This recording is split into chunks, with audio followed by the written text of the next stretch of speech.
No topo do organograma do racismo está o racismo institucional e o racismo estrutural. Quando o Luiz Hamilton, por exemplo, resolveu assumir a questão racial, ele já estava num grau de excelência que ninguém ia poder dizer: a gente não vai mais patrocinar esse cara, a gente vai fingir que esse cara não existe. Mas mesmo assim, ele sofreu pressão para não entrar nessa. É que ele peitou, mas demorou muito. Ao longo da carreira, as pessoas cobravam que ele tivesse uma atitude, mas ele só tomou atitude quando ele sabia que podia se bancar. A gente não passa pano para ninguém, a gente pensa as questões, né? Eu vi uma postagem da menina falando que era horrível, que eles ficavam falando as musiquinhas, Pretinha, você vai ser minha rainha, Pretinha, é tudo com a Pretinha. Só que na vida real, ainda seu Jorge falou lá no Roda Viva que ele nunca namorou sério com preta nenhuma. Entende? Então, tem também, tem um lado que, não sei se rima falar loirinha, você vai ser minha rainha. Não sei, mas parece que rima mais, faz mais sentido. E agora a gente vai estar mais confundido ainda, porque a gente é do Ocidente, quer pensar, vive no Ocidente, foi criado com todos os valores ocidentais e quer resgatar o nosso existir de África. Só que a gente é brasileiro e a gente é miscigenado e a gente tem uma série de questões muito próprias de ser essa sociedade, como vocês gostam de dizer aí em Salvador, pigmentocrática, né? Eu acho bárbaro isso, porque é isso mesmo. Então, bom, jogador de futebol tinha que passar pó de arroz, né? Então tinha que esticar o cabelo. Lembra que tinha? Não lembra. Mas tinha usava aquela touquinha de meia de mulher. Touca de meia de mulher para deixar o cabelo bem baixinho. Não se usava um black power nunca, né? Quando a gente vai para antes da escravização, é o nosso momento de respiro, é a nossa descoberta de que olha quanta coisa a gente fez, a gente inventou um monte de coisas, sabe? A gente tem essa potência, a matemática nasce na África.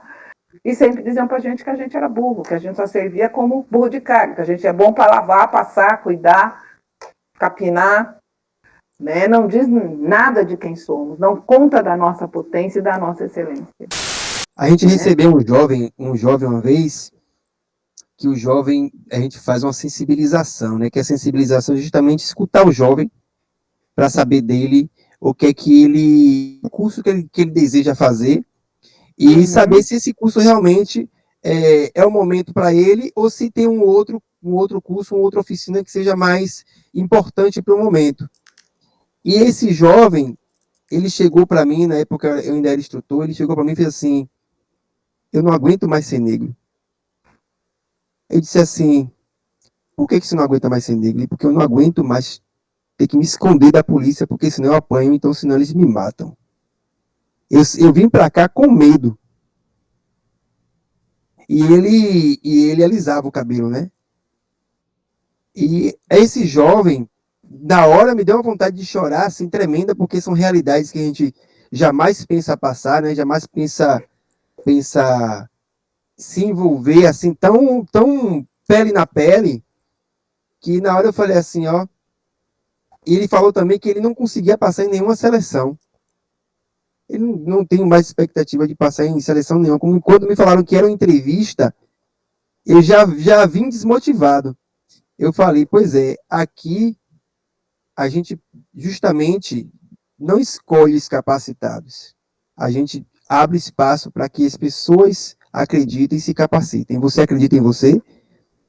Aí ele fez: você está me perguntando como pessoa ou como uma profissional, né? E não foi nem profissional a palavra que eu usei, como pessoa ou como alguém que quer trabalhar. Eu disse: eu quero saber você como pessoa, você ainda acredita em você?